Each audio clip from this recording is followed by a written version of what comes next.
start with logos first. So logos is like the us sound in Latin. So this is masculine, actually, this word logos. Demokratia, demokratia, we can hear a at the end. We can hear that that is similar to a word like femina in Latin, that is feminine. So this is the feminine in ancient Greek. And biblion, the on ending, is a little similar to the ending. So this is actually a neuter. So the same idea here with gender goes on in ancient Greek as well. Of course, just like Latin, sometimes the endings don't right away tell us that what gender something is, but generally the sound or the a sound, sometimes it's a, but sometimes it's a. It can be either one. That's a feminine sound. Os, or os, I should say, masculine, and on, and a short a is neuter.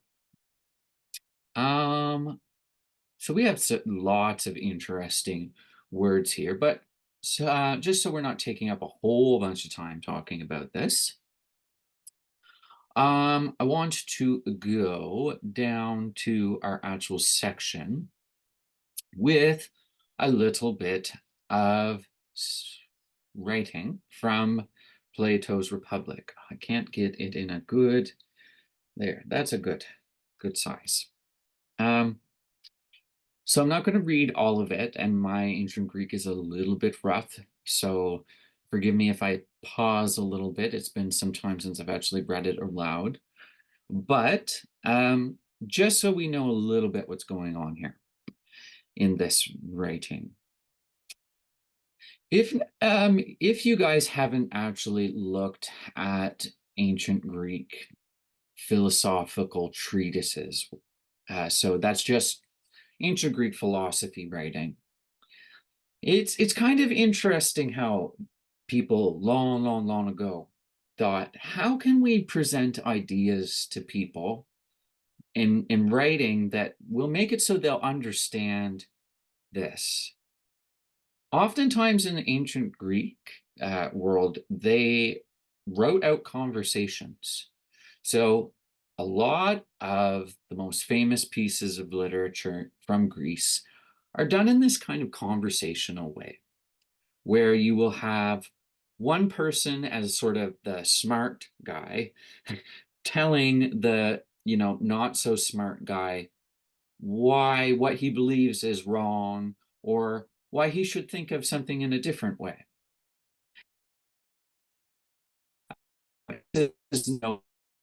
We're here listening to Socrates talk to Glaucon.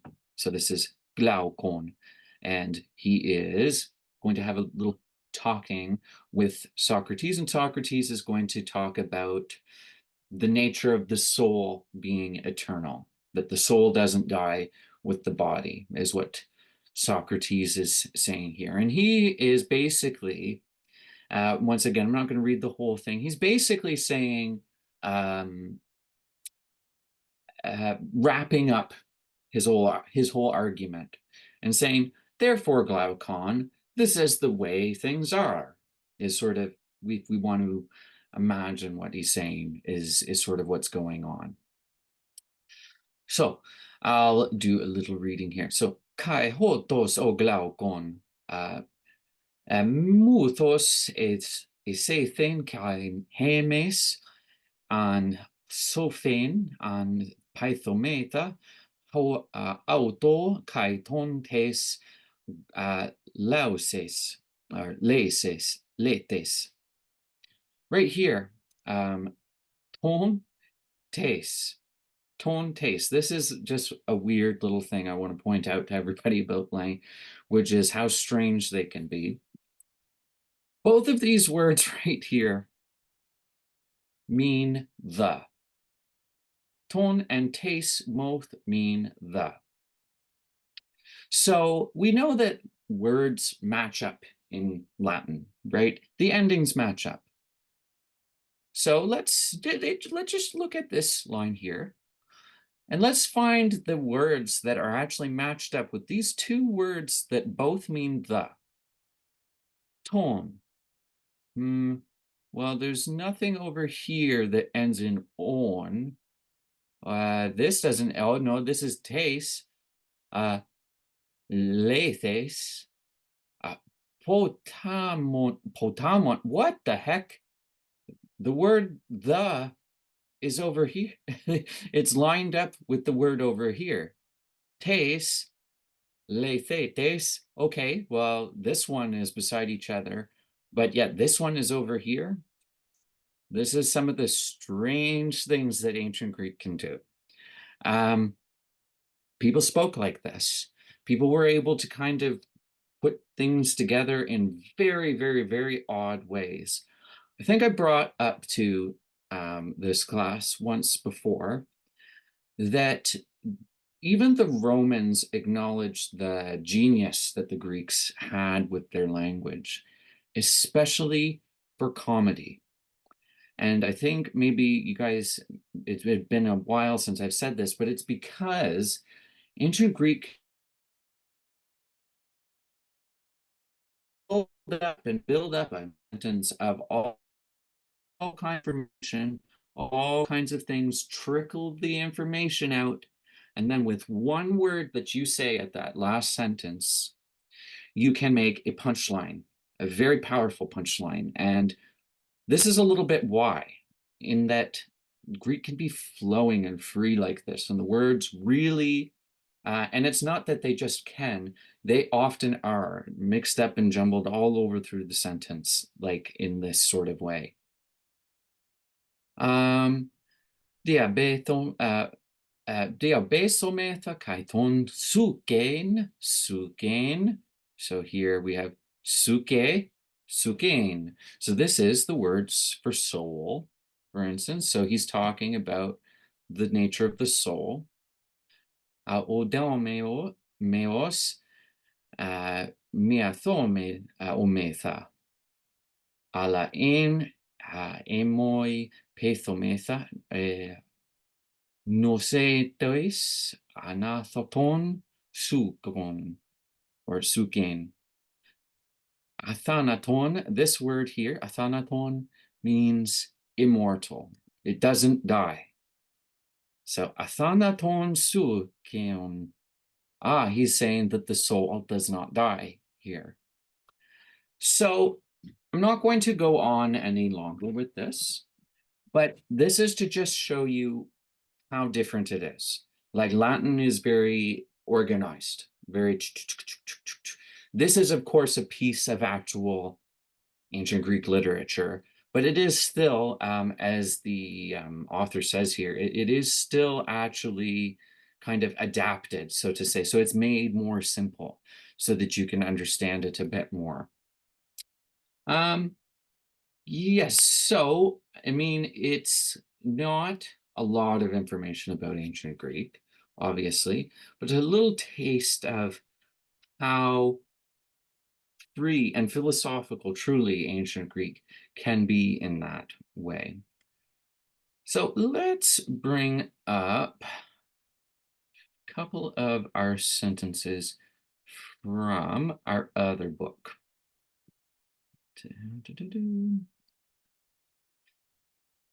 So here we are, Latin again, stuff that we can actually understand a little bit more just by looking at it.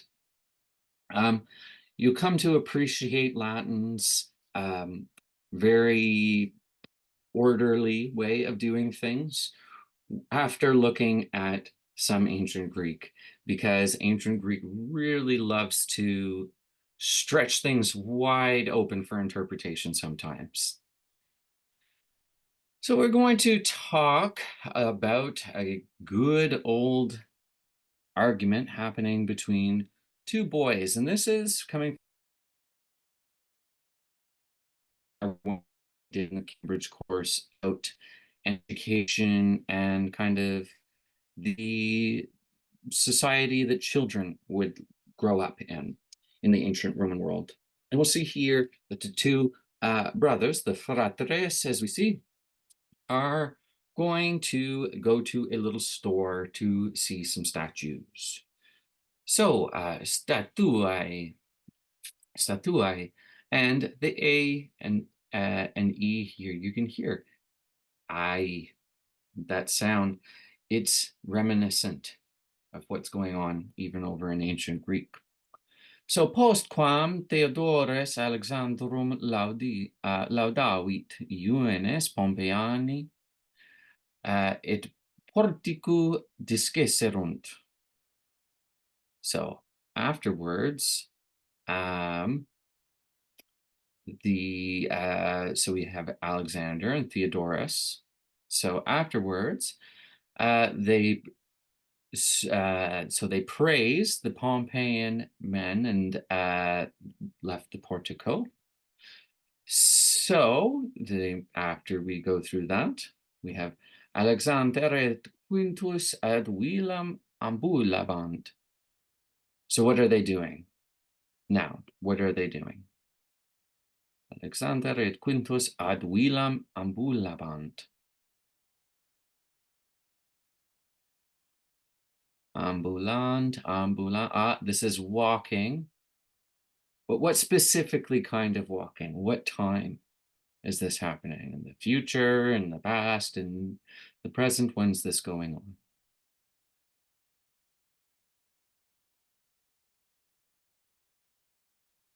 So bant. In the past? That's right. Bant. So they were.